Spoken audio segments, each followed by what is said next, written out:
Chapter 5 The New Road. Francis and his fellow soldiers were to spend the first night in Spoleto, a city about 20 miles south of Assisi, on the way to Rome.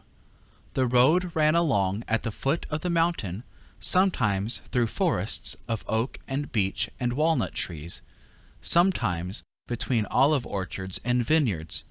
Presently it struck across the plain to Foligno, a busy town lying flat in the valley. In the square of Foligno, Francis had often stood with his father, selling goods at the fairs. Today he held his head high as he rode through the familiar marketplace. He thought, "I shall come back a famous soldier, and I will never, never sell things at the fair again."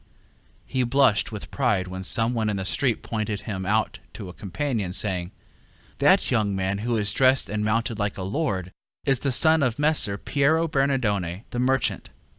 At Foligno the company halted to eat and drink, and to rest through the hottest hours of the day.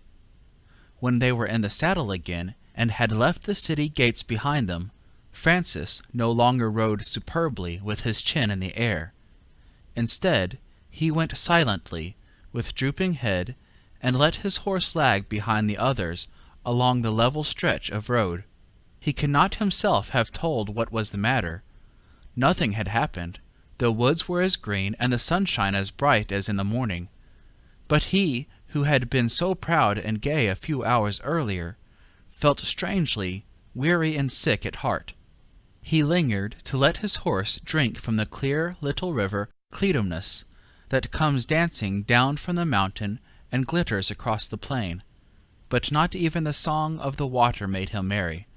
His comrades noticed his silence, but they were all too deeply interested in their own plans and hopes to think of anything else. In the late afternoon they entered the glorious oak forest that filled the ravine where Spoleto lies at the end of the Umbrian valley. Beyond, their way would be through a narrow mountain pass, where, over and over again, armies had fought fiercely to hold the road to Rome. Deep in the cool woods the birds were singing, and, for the first time in his life, it seemed to Francis that they sang not joyfully, but sadly. Perhaps he had not grown strong after his long illness, and so could not bear the fatigue of the hard saddle ride. Whatever the reason may have been, it is certain that when the party reached Spoleto, Francis took to his bed with fever, and that his companions rode on next day without him. And Francis had no wish to follow them, as once before, but this time more powerfully, and surely there had come upon him a great horror of a soldier's life. As he lay burning with fever and sleepless with pain, all his dreams of glory faded. Instead of knights with shining armor and bright banners, he seemed to see women weeping, little children begging for bread, beautiful cities ruined and desolate. We do not know how he made his way home. It was a strange and sorry journey, and, at the end of it, he met with ridicule from those who had seen him ride away so bravely to seek his fortune as a soldier. But if his thoughtless friends mocked him, and his father and brother reproached him, his mother was glad to welcome and to care for him. Perhaps she alone understood the change in him. The first days after his return were the most sorrowful that Francis had ever known. Though he was sure that he had decided rightly, it pained him sorely to know that his friends thought him weak, or, perhaps, even cowardly. Besides being hurt, he was puzzled, not knowing what he ought to do next. A week ago his path had lain clear before him, like the white road in the valley. Now it had lost itself in a tangled forest. We do not know how long his trouble lasted, nor what he was doing in these dreary weeks, but we know that by and by he began to see plainly again, and all his doubts and puzzles vanished.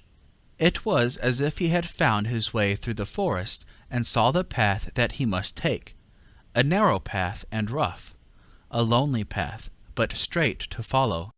He did not know that in a few years hundreds of fellow travelers were to come and ask that they might walk with him along the narrow way, that instead of being, as he had dreamed he might, Francis Bernardone, the most famous knight in Italy, he should become Brother Francis, the man whom all men loved. All that Francis knew was that, in the place of his old love for a soldier's life, and his old desire to become a great prince, had come a new love, and a new desire, a love for all the ragged and hungry and sick and sorrowful folk in the world, and a desire to feed and clothe and heal and comfort them all. This new feeling was very different from his former pity for the poor. He had always been pitiful and generous, glad to give gifts like a patron. Now he was like a lover, with a love that seemed to him big enough to include everybody in Assisi, everybody in the wide world. And Francis was happy again. His friends who had seen him after he came back from Spoleto, pale and sick, restless and disappointed, saw his face brighten, and heard him singing as of old. Francis Bernardone is himself once more, they thought. But when they found that he no longer cared for their suppers and their games, they said, "How stupid he is," and they left him to go his own way.